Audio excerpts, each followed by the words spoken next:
Hello friends, welcome to my channel. আজকে আমার ভিডিওর টপিক হতে চলেছে কিন্তু মেকআপ। আমার মেয়ে এত চিৎকার করছে।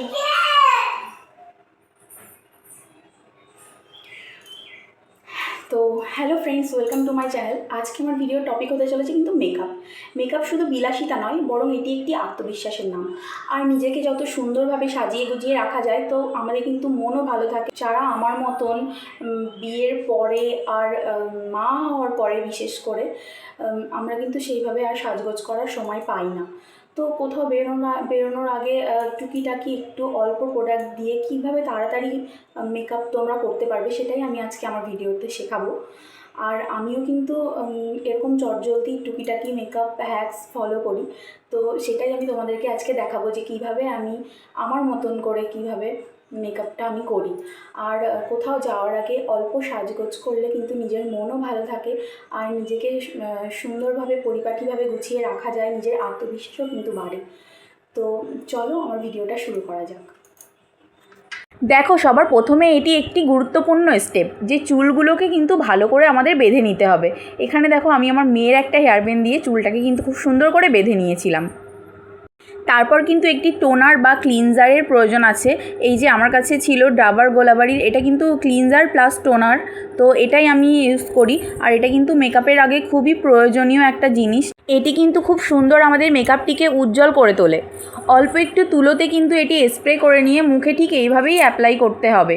মেকআপে কিন্তু আমরা অনেক ভুল নিজেদের আলসেমির জন্য করে থাকি, এর ফলে কিন্তু আমাদেরকে অনেক সমস্যার সম্মুখীন হতে হয়। যেমন মেকআপ কালো হয়ে যাওয়া, মেকআপ গলে গলে পড়া, আরও অনেক কিছু। আর যারা আমার মতো সবসময় খুব পরিমাণে ঘামো, তাদের জন্য তো আরও অনেক সমস্যা। তো এরপরে দেখো, আমি আমার রেগুলার ইউজের লরিয়ালের একটা সিরাম আমার কাছে আছে, সেটা কিন্তু আমি ইউজ করে নিচ্ছিলাম। তোমরা তোমাদের ফেসে যে সিরাম স্যুট করে, তো সেরকমই কোনো একটা সিরাম কিন্তু অ্যাপ্লাই করে নিতে পারো।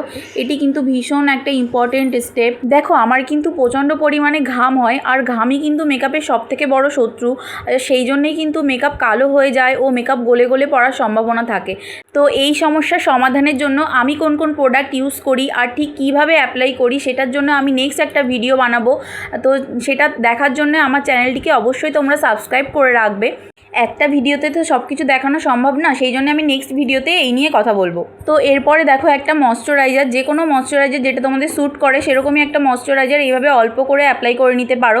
যারা আমার মতো ঘামো, তারা কিন্তু খুবই অল্প পরিমাণে এটি অ্যাপ্লাই করবে। দেখো, প্রত্যেকটা প্রোডাক্ট কিন্তু এইভাবেই ঠিক পরপর অ্যাপ্লাই করে নিতে হবে। আর একটা প্রোডাক্ট অ্যাপ্লাই করার পরে কিন্তু 2-3 মিনিট সময় দিতে হবে সেটি অ্যাবজর্ব হওয়ার জন্য। তারপরে কিন্তু নেক্সট প্রোডাক্টটা অ্যাপ্লাই করতে হবে, না হলে পরপর অ্যাপ্লাই করলে কিন্তু জিনিসটা ভালো হবে না। এরপর কিন্তু নিয়ে নিতে হবে একটি প্রাইমার কিন্তু মেকআপের জন্য ভীষণ ইম্পর্টেন্ট একটি পার্ট। এটি কিন্তু মেকআপকে নিখুঁত দেখাতে খুব প্রয়োজন। তোমরা যে কোনো ব্র্যান্ডের একটি প্রাইমার নিয়ে কিন্তু ঠিক এইভাবেই আস্তে আস্তে অ্যাপ্লাই করে নিতে হবে। খুব ভালো করে মুখের মধ্যে এটি অ্যাবজর্ব হওয়ার জন্য কিন্তু সময় দিতে হবে। ঠিক এরকমভাবেই কিন্তু ভালো করে এটিকে অ্যাপ্লাই করে নিতে হবে, যেমনভাবে আমি অ্যাপ্লাই করছি। এরপরে আমি এখানে নিয়ে নিয়েছি মেবলিনের ফিট মি 128 শেডের একটি ফাউন্ডেশন। তোমরা তোমাদের পছন্দের যে কোনো একটি ফাউন্ডেশন এখানে ইউজ করতে পারো। এরপর একটি বিউটি ব্লেন্ডারকে কিন্তু ভালোভাবে জলে ভিজিয়ে নিংড়ে নিতে হবে। তারপরে ঠিক এইভাবেই ফাউন্ডেশন অ্যাপ্লাই করতে হবে। ঠিক এভাবে ডট ডট করে কিন্তু পুরো ফেসে ফাউন্ডেশনটিকে অ্যাপ্লাই করে নিতে হবে। এরপরে বিউটি ব্লেন্ডার দিয়ে আস্তে আস্তে ব্লেন্ড করে নিতে হবে। ঠিক আমার মতো এভাবে যদি তোমরা বাড়িতে ট্রাই করো মেকআপটি, তাহলে তোমরা অবশ্যই বুঝতে পারবে মেকআপটি আরও অনেক সহজ হয়ে যাবে তোমাদের কাছে। দেখো, এরপরে কিন্তু একটু সময় নিয়ে ঠিক এইভাবেই ভালো করে কিন্তু ব্লেন্ড করে নিতে হবে ফাউন্ডেশনটিকে। এখানে ব্লেন্ডিংটাও কিন্তু খুব ইম্পর্ট্যান্ট একটি পার্ট। এখানে যত ভালো করে তুমি ফাউন্ডেশনটিকে ব্লেন্ড করবে, তত ভালোভাবে কিন্তু ফাউন্ডেশনটি তোমার ফেসের সঙ্গে অ্যাবজর্ব হয়ে যাবে। দেখো, ঠিক এভাবেই করতে হবে যেভাবে আমি করছি। তো এরপরে তোমরা চাইলে একটি কনসিলার ইউজ করে নিতেই পারো। আমার পার্সোনালি কনসিলার অতটা পছন্দ না, তো আমি সবসময় কনসিলার ইউজ করি না, মাঝে মাঝে ইউজ করি। তোমরা যে কোনো একটা কনসিলার ইউজ করে নিতেই পারো। দেখো, এইরকম একটা কনসিলার কিন্তু তোমরা ইউজ করে নিতে পারো। আমি এটাকে এখন অ্যাপ্লাই করব না। আর দেখো, আমার কাছে আছে এই ফেস পাউডারটা, যেটা অলমোস্ট শেষ হয়ে গেছে। আমার ভীষণ পছন্দের এটা, তো এটাকেই আমি এখন অ্যাপ্লাই করে নেব। আর ফেস পাউডার কিন্তু আমি একটু এরকম ড্যাব ড্যাব করেই ইউজ করে নিই, পরে আমি ব্রাশ দিয়ে এটিকে সেট করে নিই। তো আমি এরপরে যখন ব্রাশ দিয়ে মেকআপটিকে ভালো করে সেট করেছিলাম, তখন কিন্তু কালার সেন্সের একটি এরকম ফেস পাউডার নিয়ে ভালোভাবে ফেসের মধ্যে অ্যাপ্লাই করে নিয়েছিলাম আর সেকেন্ড টাইম। তো তোমরা চাইলে এটি স্কিপ করতেই পারো। দু রকম ফেস পাউডার দিয়ে সবসময় মেকআপ করতে হবে এরকম কোনো বাধ্যতামূলক না। আমার এটি পার্সোনালি ভালো লাগে বলে আমি এটি করি। তোমাদের কাছে যে কোনো ব্র্যান্ডের ফেস পাউডার থাকলে সেটাই তোমরা ভালোভাবে অ্যাপ্লাই করে নিও। সবশেষে কিন্তু আমি এরকম একটা ব্রাশ দিয়ে মেকআপটিকে খুব ভালোভাবে সেট করে নিই।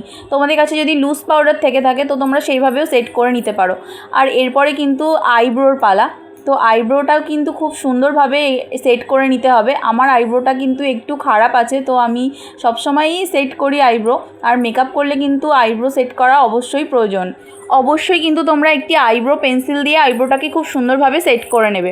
এরপর কিন্তু আই মেকআপের পালা। এর জন্য একটি কাজলের প্রয়োজন। আর কাজলটিকে প্রথমে এইভাবে অ্যাপ্লাই করে নিয়ে কাজলটিকে তারপর স্মাচ করে নিতে হবে। তারপরে কিন্তু আই শ্যাডো অ্যাপ্লাই করতে হবে। এখানে আমি ব্রাউন শেডের একটি আই শ্যাডো নিয়ে নিয়েছি। এরপর কিন্তু ঠিক এইভাবেই আই শ্যাডোটিকে ভালোভাবে ব্লেন্ড করে নিতে হবে। সবসময় কিন্তু রংচঙে আই মেকআপ আমার পার্সোনালি খুব একটা বেশি পছন্দ নয়, কিন্তু এভাবে ব্রাউন শেড দিয়ে আই মেকআপ করলে কিন্তু এটি একটি ন্যাচারাল লুকও দেয়। আর এটা সবসময় তোমরা করতে পারো।